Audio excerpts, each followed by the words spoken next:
Okay, well, Christmas has come and gone, and that was the cut-off for us. We were hoping that the monsoon would have been fairly well established and we'd have some nor'west winds and also a bit more rain. And we did get rain yesterday, but it's time to head east. So we need to get to the Torres Straits and go snorkeling and have a look at the coral and all of the rest of the things. So we spent the last few days here, and we headed south. We went through the Cumberland Strait and had a look at the chaos there. We've been hanging around the Gugari Rip a fair bit recently, but now what we're going to do is going to leave Rurugala Island. We're going to head east, and we're going to go over to the English Company Islands, and I can see a fair bit of ground there that looks pretty fishy. Some shallow ground coming out of deep water, so we're specifically going to sail over that. And hopefully we're going to have a full fridge of fish by the time we cross the Gulf of Carpentaria, and our next landfall should be Weipa. So we'll just make our way over as the wind favours us, I suppose. One of the other complications that we've found, we are in Arnhem Land, and that's an Aboriginal reserve. So without permits, which are kind of hard to get, like you've got to go through layers of bureaucracy and also deal with traditional owners that might be out bush and hard to reach. Not everyone's walking around with a mobile phone. A lot of this land, as whitefellas, we can't just go wandering around on it. We're constrained to the intertidal zone and no higher. We can't just go walking around on the land there. The Australian government has set aside that as a reserve strictly for Aboriginals, so they can maintain their culture and have their land and so on. So that's another complication. We can only really keep our activities to the sea in some very, very limited areas on land, and you would have seen that in the videos. So that's another reason we need a little bit more freedom of movement on land as well as on sea. So yeah, I think it's time to move on. What do you think, Pascal? I think so, yep. I'm ready to go. Yeah, I'm gonna go and pull the covers off the sails, and we're gonna head out and see if we can pull in a few mackerel. Our trolling at the English Company Islands was unsuccessful and the winds almost non-existent, so we continued on to Bremer Island and put our anchor down there. We wanted to wait at Bremer for favourable winds to cross the Gulf of Carpentaria. When we arrived, we noticed a flock of brolgas flying in and landing on a nearby sandbank, so we headed over in the dinghy to take a closer look at these majestic birds. Really just pulled the camera out. Sunset Queenie action. Yeah, I don't know. Or Trevally? There's no jumping involved. It might be a trip. As long as it's not sharp. Yeah. Oh, it's a Queenie. And the brolgas are going. And the brolgas are going in the background. This is a good Queenie. Resistance as well. Oh! Not jumping much. No, probably not a shark trying to eat him. It's our size Queenie though. It's not too big. Oh, look, there's more Queenies behind you. Great.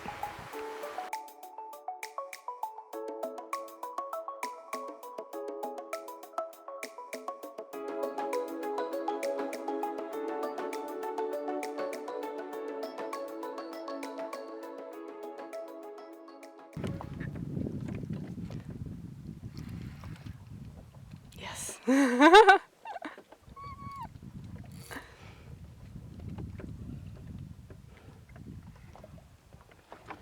Whoa, it's a good sized Queenie.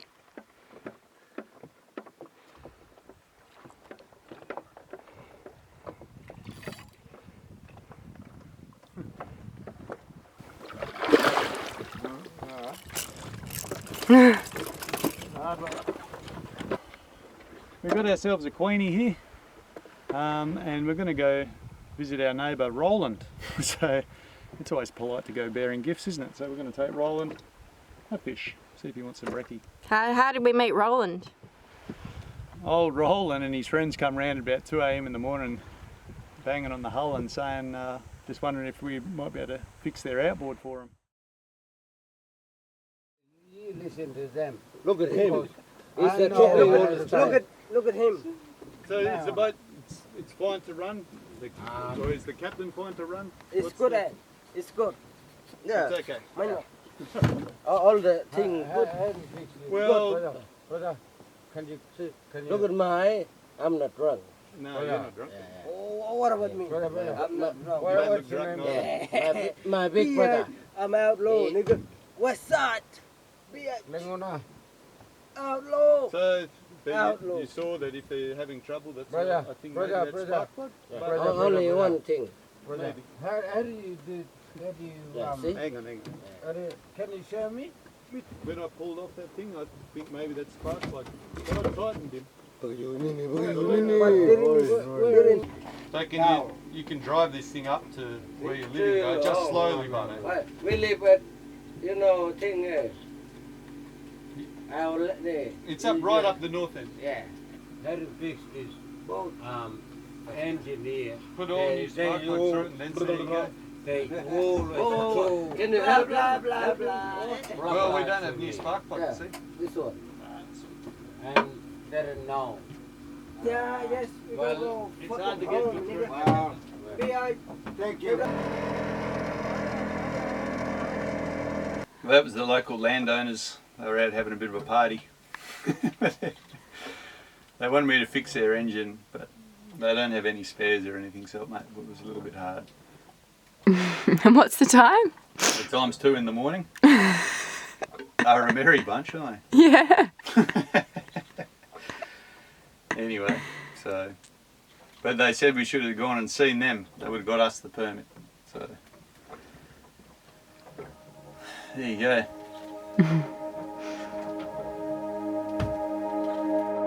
Here's Roland's camp and boat at Bremer Island. He was there with his mate Dominic and explained that last night some of the local lads from the community had come for a visit. The next day Roland came back in the boat to say good day and he brought some of his family. This is a gold bomber, and we spoke about these and where they came from in the Wessels, Fort Smith in Arkansas. And this is a gold bomber after it's been in the Northern Territory heat. So be warned.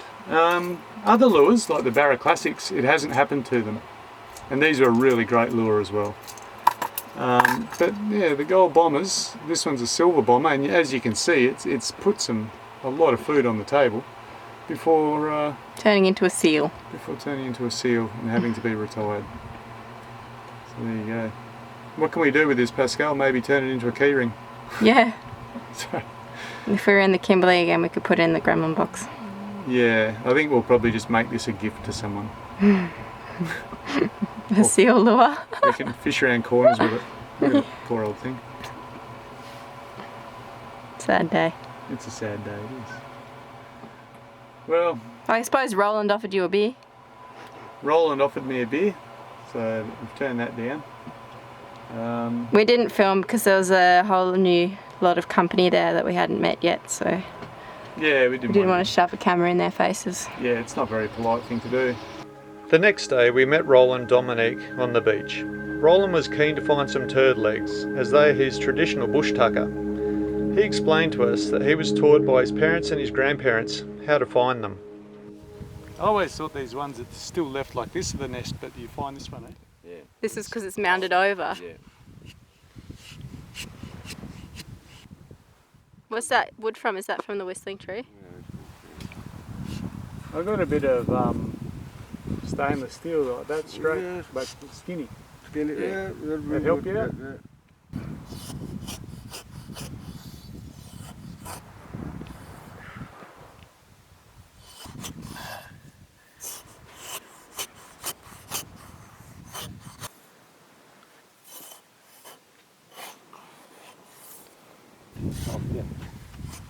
Is it no soft?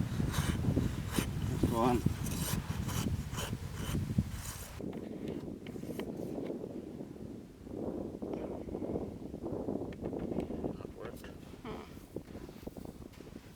See? A little bit. A little bit wet, yeah. Yeah. Smell it.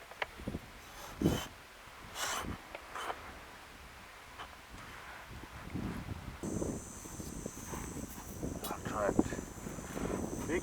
Oh.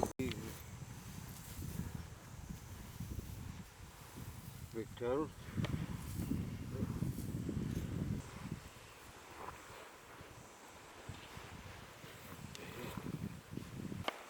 It looks the same as a turtle. Yeah. Down.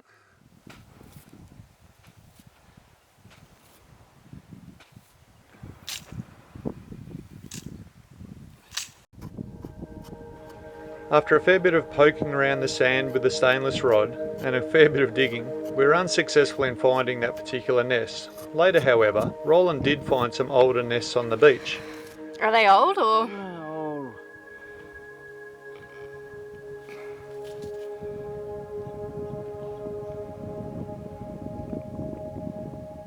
I don't know. Beneath this. They haven't hatched. Yeah. They just died. Yeah. How old do you think they are? Maybe 1 month. Yep.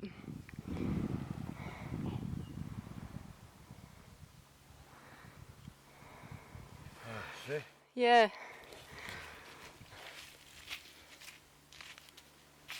That's turtle eggs.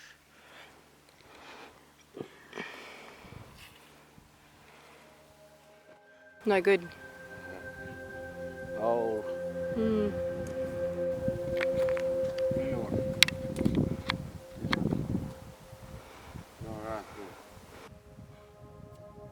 Oh, you found them.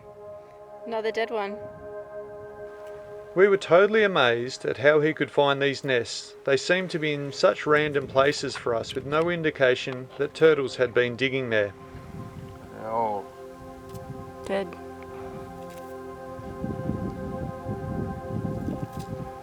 A little bit of rain, you know. Too much rain and make it hard, and that's why they stuck. There it goes. God. Yeah. Yeah, right. Roland found another dead nest. Rain will come. Make it hard, yeah, make it hard, but Can't breathe. I've heard about drowned nests. It doesn't smell as bad as you'd think it would. Oh. All very old. It's a little one. Roland showed us that unseasonal rains had destroyed quite a few turtle nests and they'd killed all the eggs in them. What's this? One look, mango tree there. Hmm. Let it, burn it, cook it.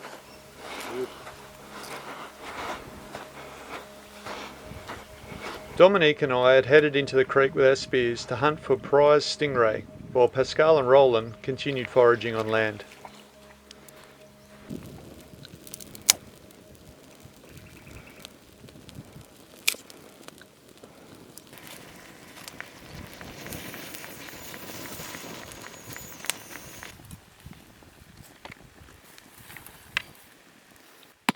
See that?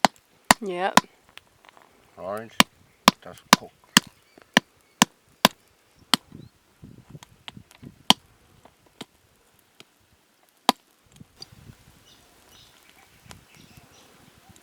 It tastes like mud crab.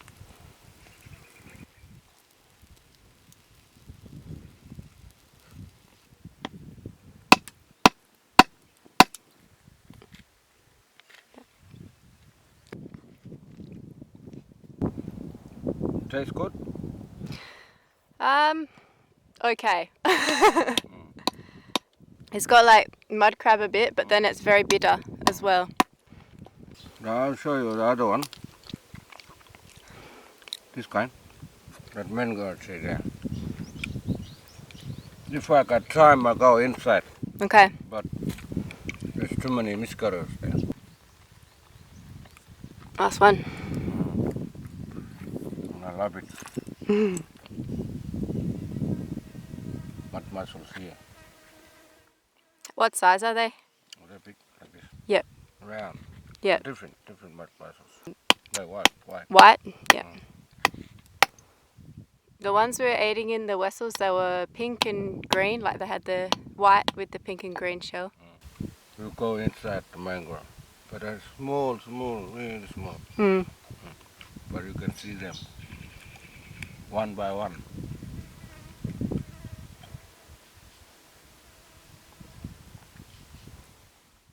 Only a small part of them showing. Full moon. That go really high. And the shell go up. Like the eggs.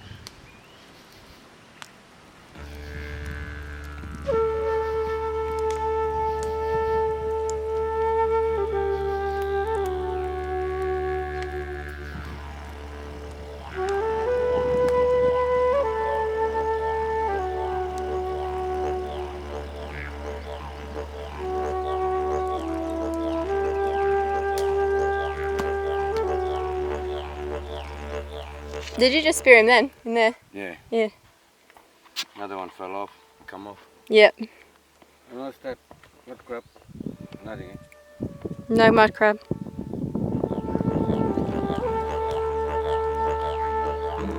Easy to come by.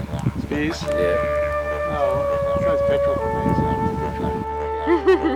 me. The barter economy. Yeah, we got a spear for a lift across the pond. That's a pretty good deal. I'm just going to give our new friends a lift back home, which is over there. It's like about 3 miles over there. So I'm out of here.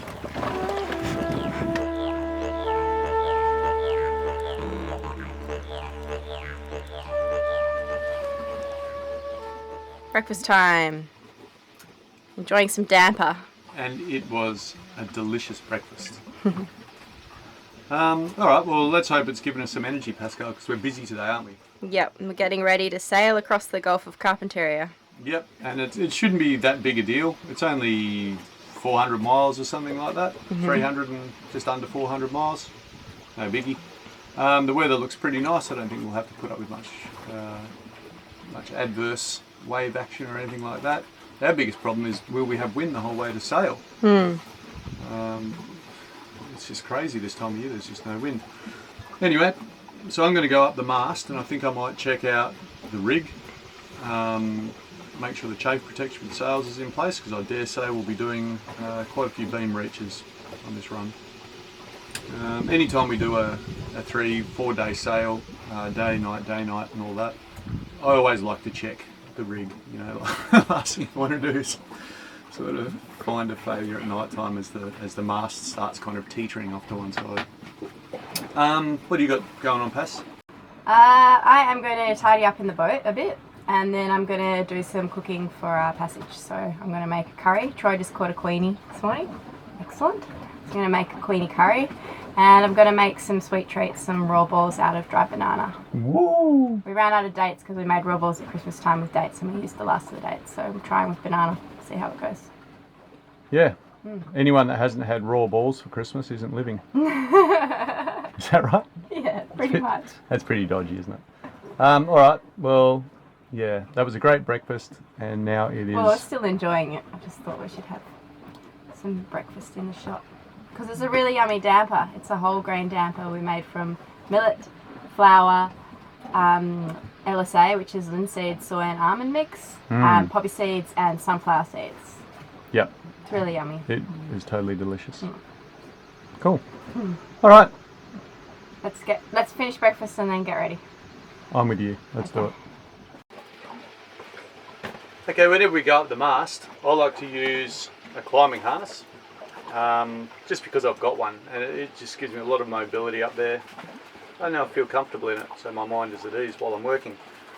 I know lots of people don't have climbing harnesses. That's fine, like a normal bosun's chair will do you. But for the way I do it, this is a good thing to have. So I've got my climbing harness, I've got some carabiners that go with it, screw gate so they're nice and secure, and a prusik loop.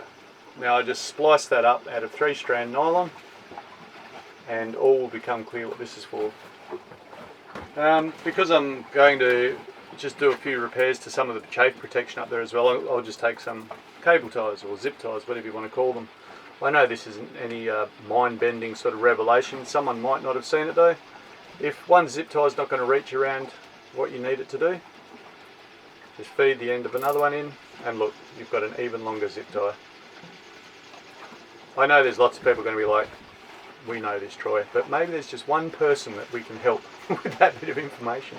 So there you go, you've got it. Zip ties, climbing gear. The next step is the climbing. Okay, I use the main halyard as a safety line. A lot of people use this to actually pull them up the mast, but I don't. So what we do is use this as a safety line. So it's in the jammer. There's wraps on the winch, and then taken back to a cleat in the cockpit. There we go. Now I use the main halyard as my safety line, so before I go up it's really important that I check that it's in good condition, because I am going to trust my life to it. The system that I use is a climbing harness, and I use a prusik loop, which is a knot that will slide up and down on a rope when it's not under pressure, but grip quite tightly as soon as it comes under load. When I'm going up, what I'm looking for is anything that's abnormal. Loose wires, or what we call hairy marys, little broken strands in the cable that indicate a failure. I also look at my swages, see if there's any deformation or if there's any cracking. Same with the rigging screws or bottle screws. And I check all points right up the rigging to the very top.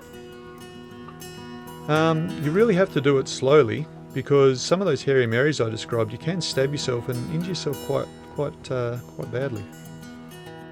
Now our mast has ladder rings to assist with the ascent, but the safety is still essential, just in case the rivets that hold them on fail.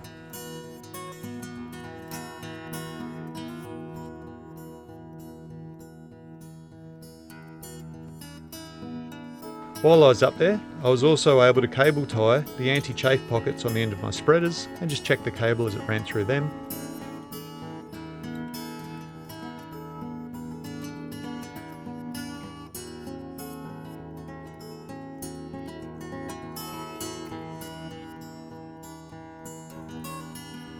And also, as I got to the top, I was able to check out the rigging right at the very top of the mast, which is very easy to overlook, if you don't get up there and visually inspect it.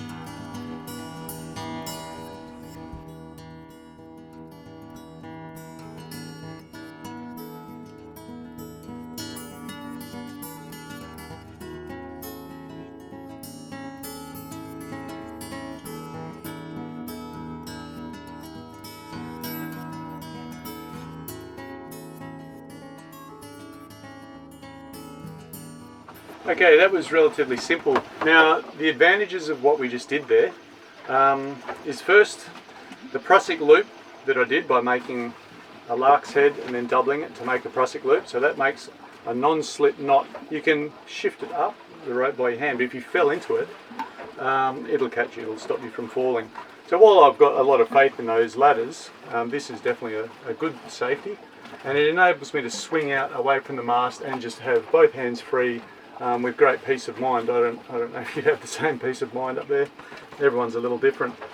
And the other thing that I just wanted to point out is, if something happened to me up there and I was injured, couldn't use my hands, got knocked, if anything happened, I was incapacitated, Pascal would be able to come down, take off the jammer, take the rope off the cleat, and actually lower me down off that winch, because it had 4 wraps. You'd actually be able to lower me down, because there's plenty of length in that main halyard, to actually drop me down and get me to the ground.